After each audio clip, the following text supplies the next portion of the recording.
Loucura e Obsessão, capítulo 24. O trágico desfecho. As atividades socorristas prosseguiam sem solução de continuidade.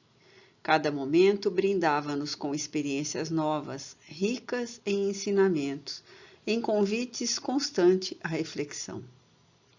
O amorável Dr. Bezerra, sem prejuízo das múltiplas tarefas que desenvolvia, dedicara-se ao caso Carlos e, por extensão, a outros, dentre os quais aqui nos fixamos em alguns, com o amor e devotamento de pai vigilante quão abnegado.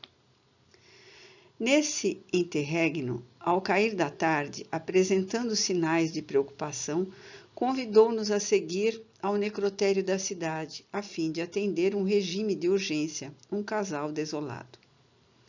Quando ali chegamos, o ambiente era tumultuado por entidades de variada procedência, entre as quais se destacavam as perversas e vampirizadoras, com fáceis lupina, dependentes das viciações psíquicas a que se entregavam, altercando umas com as outras em pandemônio assustador. Não obstante, percebíamos espíritos afeiçoados ao bem que se dedicavam à proteção dos recém-desencarnados, que pudessem receber ajuda, tanto quanto aos seus despojos cadavéricos. A agitação se apresentava igualmente entre os companheiros encarnados, vitimados pela desencarnação violenta dos familiares ou em expectativa pelos resultados das necrópsias aclaratórias de causa-mortes nebulosa. Numa sala, atendida por gentil profissional, deparamo-nos com uma dama de meia-idade, em aturdimento, cuja cabeleira prateava, e um senhor, algo mais velho, visivelmente abatido, quase em estado de choque, segurando duas laudas de papel escritas a punho que lhe pediam sobre o colo. Não tive dificuldade em identificar os combalidos. Tratava-se do amigo Joaquim Fernandes e sua senhora, afeiçoado médium, receitista e trabalhador, de respeitável agremiação espírita, que muito conhecíamos em razão dos seus multifários mistérios sob a luz esplendorosa do espiritismo.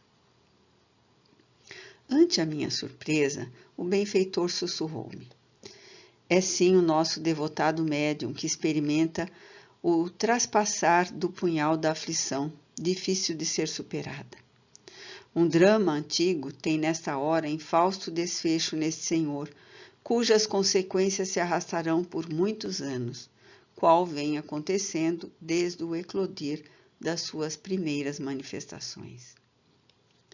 A invigilância do homem sempre posterga as soluções que poderiam ser realizadas antes que se transformassem em dores acumuladas. Pensando na vida apenas do ponto de vista material, deseja fruir hoje e chorar arrependido num demorado amanhã, a renunciar agora para beneficiar-se largamente depois. Leiamos a carta, embora eu já esteja informado da ocorrência ali narrada. As técnicas de aquisição de conhecimento dos fatos e sucessos nos quais não se encontrava presente e de que dava mostras o mentor, conduzia-me a uma ideia aproximada do que deve ser a conquista superior da ubiquidade de que são portadores os espíritos puros. Muitas delas me escapavam ao entendimento, como se o incansável amigo fosse em si mesmo um centro de computação especial.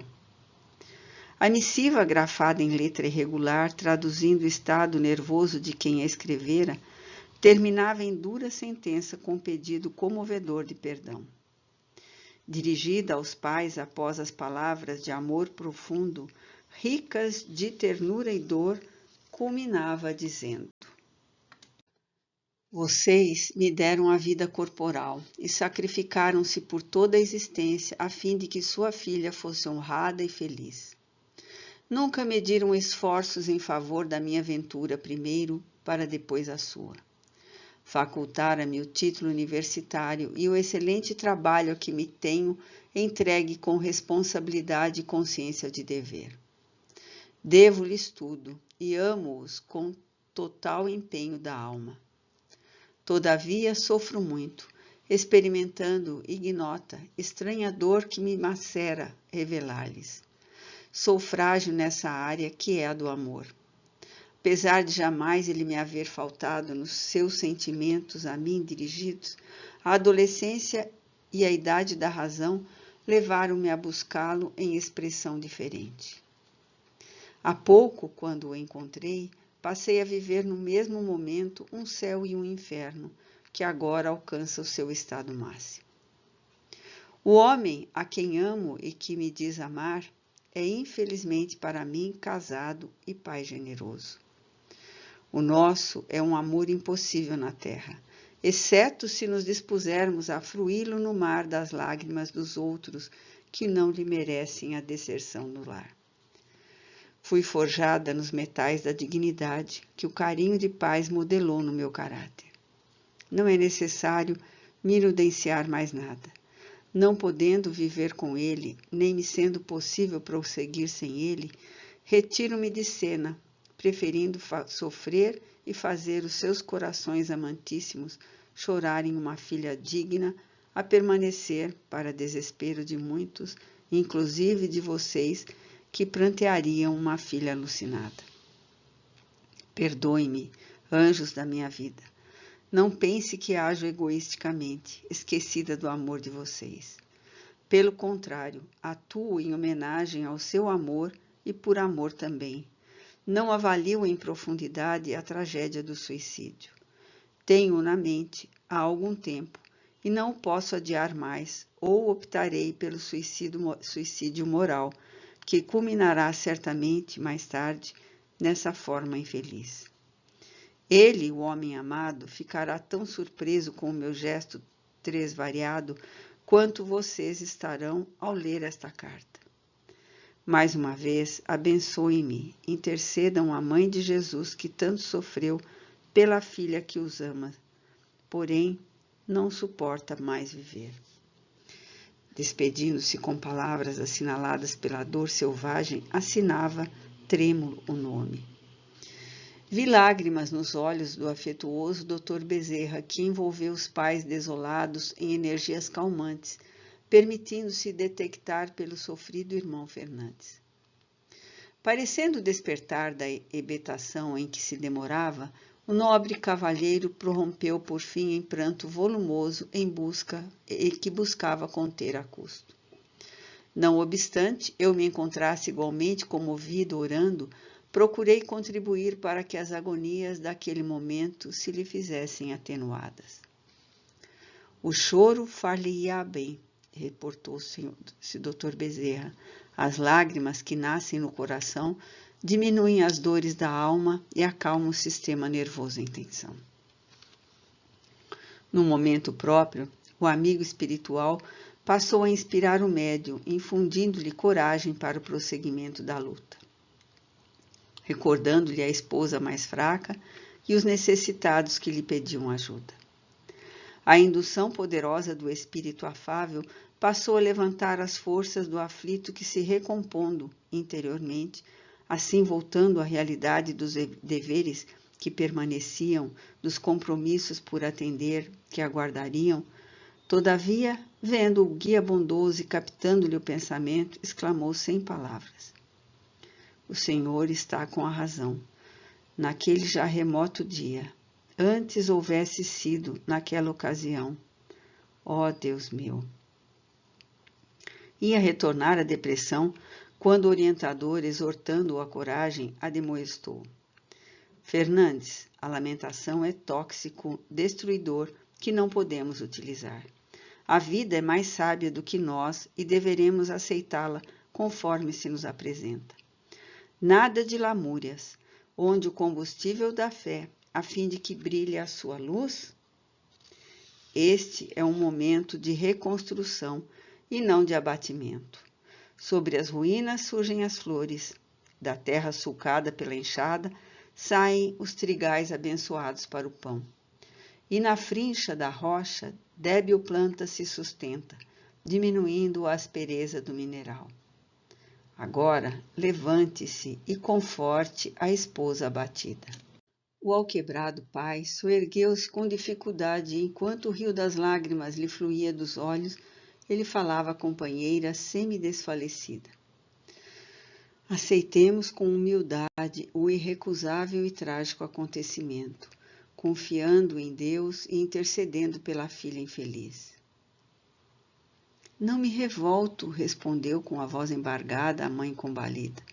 Dói-me a forma da evasão. Logo pelo suicídio é que a perdemos? Onde ela pôs a razão, Deus meu? Não sei se suportarei carregar esta desdita. Ajuda-nos, Senhor da vida. O esculápio que atendera o casal no necrotério, acostumado aos dramas do cotidiano, deixou-se envolver emocionalmente e, telementalizado pelo mentor, disse a ambos os genitores de alma esfacelada. O suicídio é a culminância de um estado de alienação que se instala sutilmente. O candidato não pensa com equilíbrio, não se dá conta dos males que o seu gesto produz naqueles que o amam. Como perde a capacidade de discernimento, apega-se-lhe como única solução, esquecido de que o tempo equaciona sempre todos os problemas, não raro, melhor do que a precipitação. A pressa nervosa por fugir, o desespero que se instala no íntimo, empurram o enfermo para a saída sem retorno. Recordem-se dela nos seus momentos juvenis, na felicidade, sobrepondo a estas ocorrências todos os dias de encantamento que devem pesar mais do que os momentos atuais na balança do amor. Religiosos que são, considerem-se-lhe a alma e refugiem-se na fé. À medida que a calma foi sendo restaurada, o amigo espiritual convidou-nos a visitar a sala de necrópsia, onde se encontrava o cadáver. Exposto e examinado, o patologista constataria a presença do veneno, que rapidamente ceifara a vida orgânica da jovem. Atada aos despojos que se exauriam com vagar, apesar da brusca interrupção vital pelo suicídio, encontrava-se a pobre equivocada, somando as dores do tóxico corrosivo às dilacerações produzidas pela autópsia. Vigilante e triunfal, aguardando-a e alegrando-se com o sofrimento da atormentada, encontrava-se cruel obsessor que não escondia os sentimentos de impiedade, nem os propósitos que acalentava a respeito do prosseguimento da vil planificação. Aí está, referiu-se o Dr. Bezerra, defrontando o algoz, o pobre corresponsável pelo trágico desfecho desse drama de larga duração. Assim, a pobre irmã conduz alguma atenuante.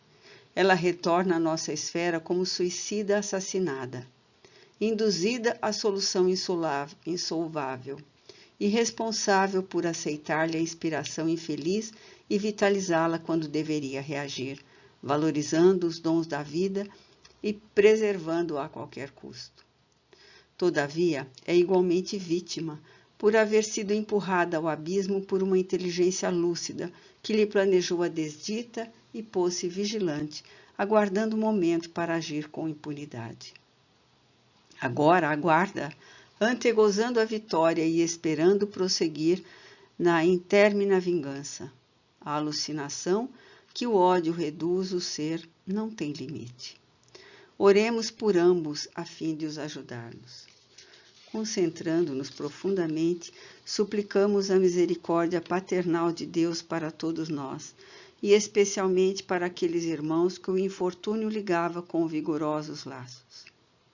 A sala inundou-se de tênue claridade, que decorria da vibração do amor e da prece, produzindo inesperado mal-estar no perseguidor e noutros ociosos e vampiros de vigília, que saíram blasfemando irancudos. Acercando-se mais do cadáver, junto ao qual, semi-ligada a moça se debatia em refreável desespero, o benfeitor aplicava-lhe energias desimantadoras para o espírito, enquanto a induzia ao sono, que foi logrado depois de extenuante esforço do agente hábil. Temos que deixá-la vinculada ao corpo por algum tempo. Ela preferiu este áspero caminho para aprender a ser feliz. Como não há exceção para ninguém, podemos atenuar-lhe as dores excruciantes, porém, a libertação é sempre conquista pessoal. Voltemos aos pais. A este tempo, havia já neles um melhor estado de alma. Posteriormente, quando o cadáver foi liberado em razão do laudo médico e do conveniente atestado de óbito, o genitor ali mesmo tomou providências junto a um agente funerário que se encarregou das atividades compatíveis, removendo o corpo para o velório. A notícia passou a ser veiculada e os parentes e amigos da família, surpresos, foram chegando, oferecendo os préstimos e permanecendo solidários.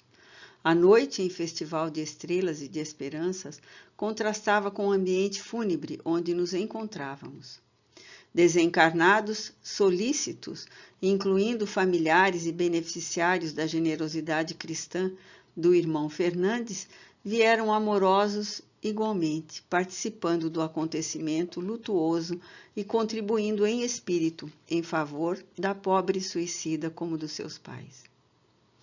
No momento, vimos chegar nobre senhora, que, tomada de emoção, resignada, ajoelhou-se diante do ataúde e orou com unção e beleza, aureolando-se de safirina luz. Trata-se da avó paterna, elucidou-me Bezerra, que a precedeu no túmulo há muitos anos, mas que a embalara nos braços durante a sua primeira infância e acaba de ser informada do transe que se abate sobre o lar do filho. Observemos. A senhora, preservando hábitos da antiga religião, depois de orar e contemplar desolada a neta adormecida e fixada aos liames do envoltório material, vendo o mentor, acercou-se com respeito e indagou: pode-se fazer algo mais, amoroso guia? Não, o possível já está realizado. A nossa menina repousa após a primeira refrega. Confiemos em Deus e aguardemos, orando. A desencarnada aproximou-se do filho e, tocando-lhe a testa, facultou-lhe vê-la e ouvi-la. Com palavras repassadas de fé e restrita confiança no Senhor, exortou a coragem, informando que a filhinha amparada dormia a fim de seguir o ritmo das leis. Porque a afluência espiritual de amigos dedicados de ambos os lados fosse expressiva, fomos convidados a sair um pouco do recinto, aspirando o ar brando e levemente perfumado da noite, que se vestia de silêncio em razão da hora avançada. A minha curiosidade mal podia ser contida ante o interesse de conhecer mais, para estudo e o próprio aprimoramento. Alguns lances ou detalhes daquela vida interrompida bruscamente em razão da afetividade mal dirigida. Respeitando, porém, o silêncio do bondoso, discreto e sábio mestre espiritual, aguardei um momento que se me fizesse oportuno. Passei a meditar acerca das tramas que urde o destino programado por cada ser. A impaciência, a irritação, as imperfeições morais respondem pelos danos de demorado curso que se instalam nas criaturas. São eles agentes fecundos da morte, arrebatando mais vidas do que o câncer, a tuberculose e as enfermidades cardíacas somados, pois que são responsáveis pelo desencadeamento da maioria delas. Fatores intoxicantes perturbam o equilíbrio emocional e orgânico, psíquico e físico, facultando a instalação de doenças graves conhecidas, quanto de outras de causa ignorada por ora. Rebelde por instinto, indomado, o homem prefere a reação imediata à ação cautelosa. Toda vez que tem os seus interesses prejudicados e até mesmo nos momentos que considera felizes. Sem o hábito salutar de meditar antes de agir, complica as situações fáceis, gerando futuras dificuldades para si mesmo e para aqueles que lhe privam das horas. As disciplinas morais e espirituais são tão necessárias para o espírito quanto o alimento e o ar são para o corpo. Aproximando-nos de um parque arborizado, o benfeitor convidou-me a que nos sentássemos um pouco. A magia da noite dominava-me, acalmando-me as ansiedades e falando-me sem palavras da beleza da vida que pulsa, majestosa em toda parte.